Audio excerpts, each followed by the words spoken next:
Are you looking for an affordable but reliable dirt bike for under $1,500? Well, if you have short legs like me, or you're a teenager or a female, someone under 5'8", these bikes are for you. Or if you want something taller, you can check out my previous video on adult dirt bikes for under $2,000. First is the Honda XR100. This is the tried and true, nearly bulletproof beginner trail bike. It is just the right size for pretty much any teenager or adult that wants to get started learning how to ride a dirt bike with a manual clutch. The super low seat height, around 30 inches, will fit you really well if you're in the 5 foot to 5'6" height range. The engine is about as tame and smooth as it gets, making it really easy to learn how to use the clutch because it's not snappy or jerky, and first gear is really low, so you don't have to worry about stalling as much. It is a kickstart, but as long as it's jetted properly, it's pretty easy to kick over. Since these are so reliable, you just have to be aware that these were often abused bikes, so you just need to pay attention to how well it was maintained with the oil, the air filter,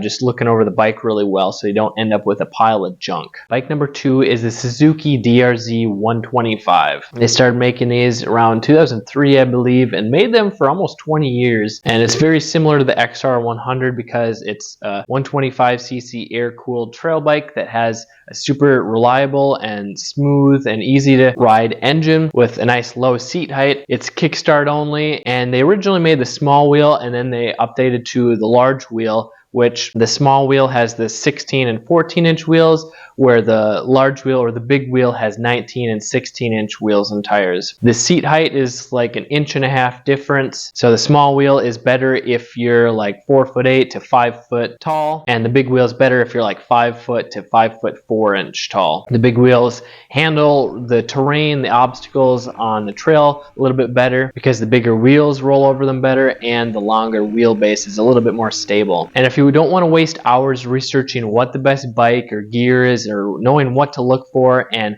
want personalized help, you can use my 20+ years of experience with a professional consulting call with me. It'll save you time and money and frustration because you're not going to buy the wrong bike. You can head to motocrosshideout.com/consult or click the link in the description below. Bike number 3 for under $1,500 is the Yamaha TTR 125. They first made it in 2000, and they're still making it today in the TTR 125 LE model. There's 4 different models. You just have to pay attention to the letters at the end. If there's no letters, that's small wheel. If there's an L, that means it's large wheel. And if there's an E, that means it's electric start. This is similar to the XR100. It's just an all-around really great model for anyone to start riding on because the smooth power, reliable engine, nice low first gear, and just the overall simple layout while having a little bit more power than the XR100. Bike number 4 is the Kawasaki KX 125. So if you don't mind buying a green bike, they only made these for a few years. It's the same thing as the Suzuki DRZ 125. It just has